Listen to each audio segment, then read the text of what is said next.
पाहुयात पुढची मोठी बातमी। ठाकरेंच्या शिवसेनेकडून जमावबंदीच्या आदेशाचं उल्लंघन केल्याचं समोर येत आहे।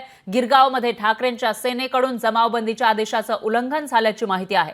ठाकरेंच्या शिवसेनेच्या 8 ते 10 जणांनी एकाला मारहाण केल्याची माहिती ही समोर येते। क्षुल्लक कारणावरून चिन्मय बोराटे नावाच्या व्यक्तीला मारहाण केल्याचं कळत आहे। तर या प्रकरणामध्ये VP रोड पोलीस ठाण्यामध्ये गुन्हा दाखल झालाय। ठाकरेंच्या पदाधिकाऱ्यांनी मारहाण केल्याची माहिती पोलिसांनी दिली आहे।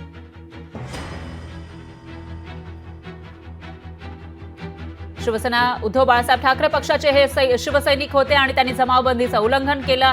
गिरगावात जमावबंदीच्या आदेशाचं उल्लंघन करत ठाकरेंच्या शिवसेनेच्या 8 ते 10 जणांनी एकाला मारहाण केल्याची माहिती समोर आली आहे। क्षुल्लक कारणावरून चिन्मय बोराट नावाच्या एका व्यक्तीला मारहाण झाल्याचं कळत आहे। तर या प्रकरणामध्ये VP रोड पोलीस ठाण्यामध्ये गुन्हाही दाखल झाला आहे। त्यामुळे आता पुढे नेमकं काय होणार ते बघावं लागेल।